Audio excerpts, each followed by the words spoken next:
Hello, and welcome to the first ever televised Young Philosophers Debate. Our goal is to encourage young adults to think about and discuss key concepts in the field of philosophy. Today's topic will be free will and whether or not it is a feature of the human self. In this debate, each participant will begin by presenting their key arguments, then they'll be open to audience-submitted questions read by me, your moderator, and finally, our panel of judges will score each of their arguments and a winner will be declared at the end.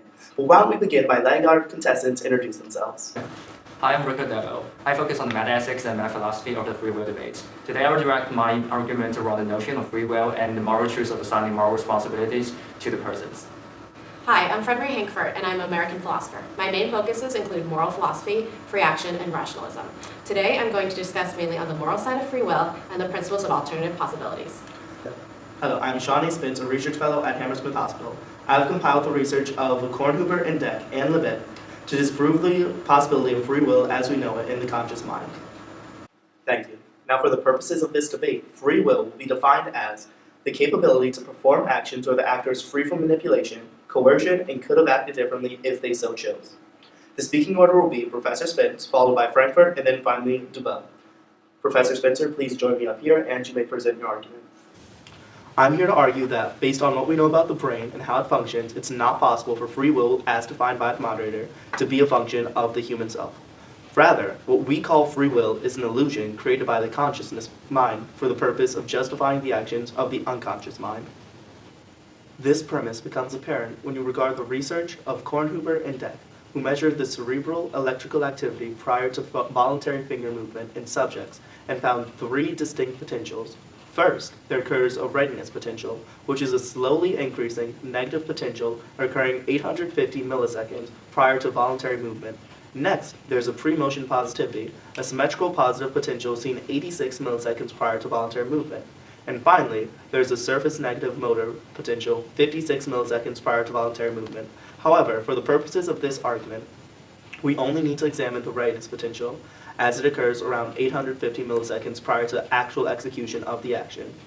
Around 14 years later, Libet continued the research on the subject, but this time examined when the subject decided to move their finger.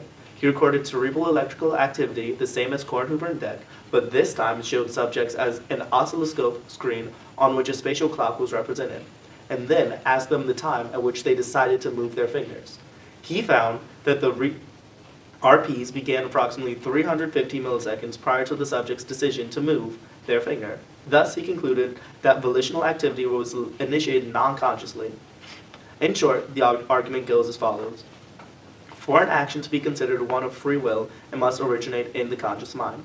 EEG studies show that the brain actions initiate before the subject becomes aware of their intent to carry out the action. Our actions are not those of free will. Now, Mr. Spence, one audience member has noted that this premise seems only to negate the claim that free will exists in the conscious mind. What would you say to the claim that freedom could still exist, but only in the unconscious mind? To that point, I would say that our concept of free will is too tied to consciousness for any freedom of the unconscious mind to be counted as truly part of the human self. An action cannot be considered free if the self has no conscious control over it.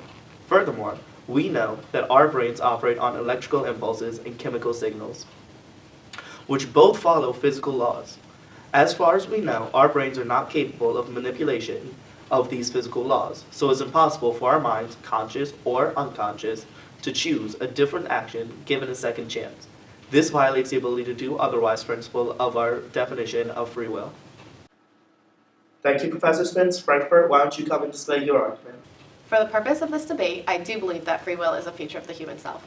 My definition of free action includes a first-level desire, second-level volition, and the will. What makes a human possible to make even the simplest of decisions is the ability to self-reflect and self-evaluate. One encounters free will when they act upon their second-level volition. A prime example of someone acting upon their will and the second-level volitions is with the unwilling addict. Quote, "The unwilling addict has conflicting first-order desires. He wants to take the drug, and he also wants to refrain from taking it. In addition to these first-order desires, however, he has a volition of the second order. He is not a neutral with regards to the conflict between his desire to take the drug and his desire to refrain from taking it. It is the latter desire, not the former, that he wants to consume with as his will. It is the latter desire rather than the former that he wants to be effective and to provide the purpose that he will seek to realize in what he actually does. The idea of a second level volition is the desire to do an action. It is all about self-reflection and how a person truly wants to act. Second level volitions are all about freedom of will. A person is free to have the will they want to have. They decide on one of their desires is going to lead them to act.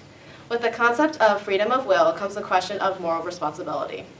How does one institute praise, blame, pleasure, and punishment if everyone is free to act on their own will? My thoughts about moral responsibility oppose the ideas of principles of alternative possibilities. Principles of alternative possibility states a person is morally responsible for what they do only if they could have done otherwise. With my opposition, I have proposed many different cases that have been affectionately called Frankfurt-style cases. One quick example of when someone is morally responsible for what they do, even when they could not have done otherwise, is in the case of Jones and Black.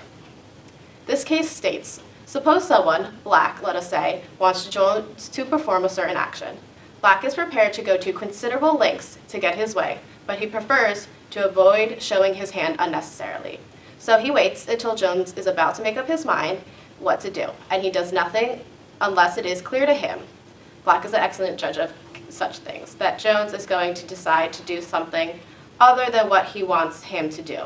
If it becomes clear that Jones is going to decide to do something else, Black takes effective steps to ensure that Jones decides to do, and that he does do what he wants him to do.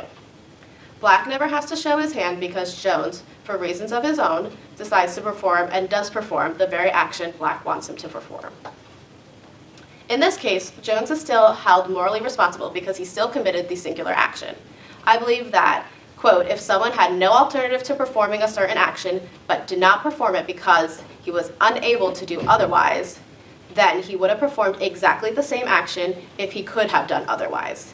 In this case, Jones performed the action based on his own first and second level desires that became his second level volitions. Since Jones did not act as he did because of the factor that made it impossible that he do otherwise, the factor cannot be relevant to this assessment of his responsibility. What would this world become if people weren't held morally responsible for their very own actions, just because of the mere notion that they could have done otherwise? It doesn't matter what they could have done, it matters what they did do. Thank you. Now let's hear the Bill's argument. I assert that the free will debate has been directed by most theorists around the problem of moral responsibilities. In other words, the core of the debate has been about what degree of freedom of choice is sufficient and necessary for moral responsibility. It's rather easy to find an example of this. For instance, the capitalist Peter Van Inwagen once argues that to be morally responsible is to have free will, and the free will definition of our debate implicitly indicates the same argument. As free will is defined in terms of moral responsibilities, I contend that this freedom does not exist. With supporting metaphysical argument of free will subjectivism, consider the notion of moral responsibilities, it can hardly be a description of the physical properties of the subject. Rather, we assign moral responsibilities to persons, which process involves our judgments. Therefore, from my view, moral responsibility is a moral concept. Take the example where A is forced to be plugged into an eminent violinist for an hour to save the life of the latter. Some would argue that A is morally obligated to do the sacrifice because it's saving the life of another, or because it's the life of a really eminent violinist, or because the time period that A is forced to be plugged into the violinist is not unbearable long. While others would also argue that A is not morally responsible for the death of the violinist even if A unplugged him or herself from the violinist because she has a right to her own life. Such opposing views about one's moral responsibilities can be found in almost any case, and it's not hard to see that whether one has moral responsibility to a certain event is a subjective moral judgment made by the people. I argue that the subjectively assigned moral responsibility has no moral truth in itself. Consequently, when the notion of free will is based on the subjective moral concept of moral responsibilities, I think it can be argued that free will is also a moral concept that is only subjective. To convince you to believe this premise, the free will is also a subjective moral concept. I like to put forward my bottom-up argument here. From my perspective, there are four important premises that free will theorists debate over. They are as follows. In capitalism negative claim, determined choices cannot be free. IP, incontestable positive claim, indeterminism within our choice-making process can give rise to or at least be consistent with free choice. CN. Compatibilism negative claim. Undetermined choices cannot be free. CP. Compatibilism positive claim. Under certain conditions, determined choices can be free. Here, IN and IP are logically consistent, but not equivalent, and CN and CP are logically consistent, but not equivalent. However, reasonably, one can only agree with either IN or CP and either IP or CN. For example, the classical incompatibilists would agree with IN and IP and disagree with CN and CP. I'd like to prove to you the case where it's possible to agree to all four statements, as most libertarians do. Sometimes I do find myself inclined to the premise of IN and CN, since neither scientific determinism nor randomness can give rise to free will.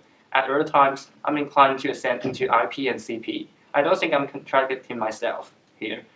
Instead, I will try to solve the question why I would easily switch between different stands. In other words, why do philosophers have disputes over these premises? It cannot be the case that the definitions of free choice are inconsistent in the four premises, as they have all been defined as whatever degree of freedom of choice that is necessary for moral responsibility. Thus, I only find one explanation reasonable, that the concept of free choice here cannot have any objective reference. Different philosophers and different individuals are affected by various subjects when agreeing and assenting to the premise, such as the context they consider the free will issue, personal histories, temperaments, philosophical schoolings, ideologies, etc. Therefore, I have completed my argument about free will subjectivism, and that kind of free will debate by theorists does not objectively exist. Thank you, DeVoe. Now I'm going to ask you some questions from the audience to let you clarify your theory of free will. As your free will subjectivism has stated, do you mean that our society has no freedom nor responsibility? And how do you explain the way we live? And how do you think the society should function with the falsity of free will? What I have argued is that the free will defined in relation to moral responsibility cannot exist, because they have no moral choice. Nonetheless, I do think that we have freedom, which I prefer to call autonomy, and also basic responsibility. I'd like to first give an idea of the basic responsibility, I mean through Peter Strawson's concept of reactive attitudes. I do not agree with Strawson's compatibilism view, but I'm just going to use whatever he called reactive attitudes in my theory.